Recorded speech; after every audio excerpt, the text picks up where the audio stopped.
Hey everybody, this is Brian from Carving is Fun, and one of the questions I get a lot from you guys is what is a good budget-friendly whittling knife and extra accessories that you need to get started whittling here. So I went out to try to find the best options for you guys that aren't cheap or just bad quality. In total, I spent about $35 for everything here, and I'll have the links for everything I have here below in the description, as well as good options and alternatives for what's here if you can't get a hold of it. So let's go over it here. So starting off, I have the Beavercraft C-Chew knife. Now, I own a lot of different Beavercraft tools. They're pretty dang good quality for what you're paying for, and they come nice and sharp. Are they the best?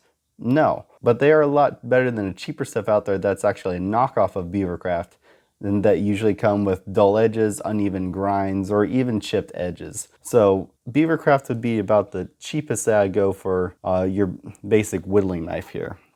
And then for Basswood, I looked around a lot and I tried a lot of different Basswoods. I came to the conclusion that Can USA is probably going to be the best, cheapest Basswood you're going to find online in places like Amazon and whatnot.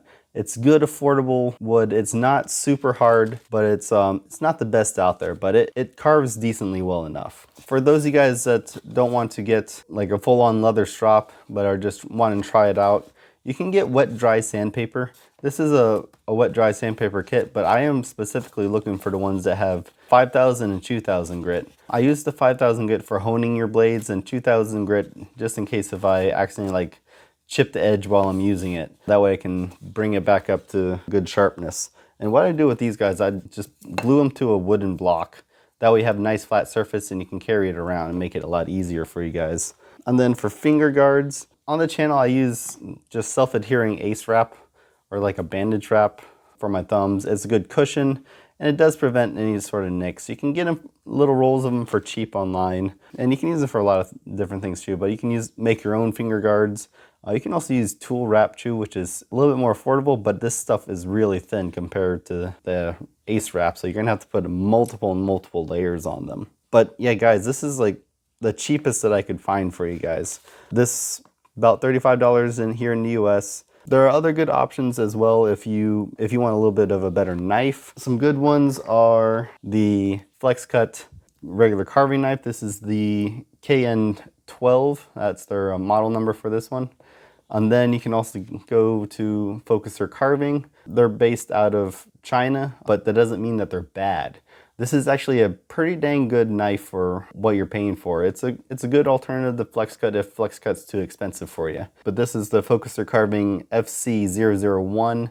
I would definitely suggest it if you were looking for a good little whittling knife to get started with there. And of course, some other good options for wood. I personally like the Beavercraft's Basswood that you can get online. That one's probably one of the better, easily found Basswoods you can find online. Otherwise, I like to go to eBay and find air-dried Basswood, and it's what I use on the channel to make my little carvings. So definitely a good option. The air-dried Basswood is really nice and easy to carve. It carves like butter with a nice sharp knife. For leather strops, there's a lot of options online.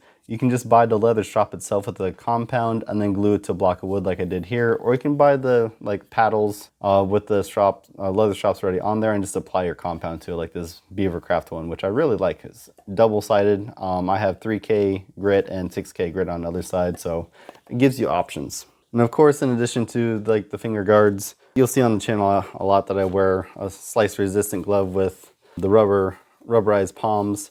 It helps me hold on to the wood a little bit better, and it still has some of that slice resistance. You can also get the super cheap basic slice resistant gloves as well. Good options. I personally like to suggest them to beginners because most of you guys have yet to have create the basic motor controls for not hurting yourself, like you're not putting your finger in the front and then carving when you start learning how to do it, and you start to really pay attention to where the blade is so you're less likely to hurt yourself. But when you're starting off, I like to say wear gloves. It's best to just protect your fingers. These knives are very sharp and they can hurt you if you're not careful. And again, I'm going to have all the links in the description down below, as well as any of the alternatives I mentioned. That way you can get started carving pretty quickly. And then when you guys get everything that you need, you can just start on some of the simple projects I have here on the channel, like this little bunny here. It's super fast, super easy. It's a nice little project for beginners. All right, thanks for watching, everybody. I hope you have yourself a great day.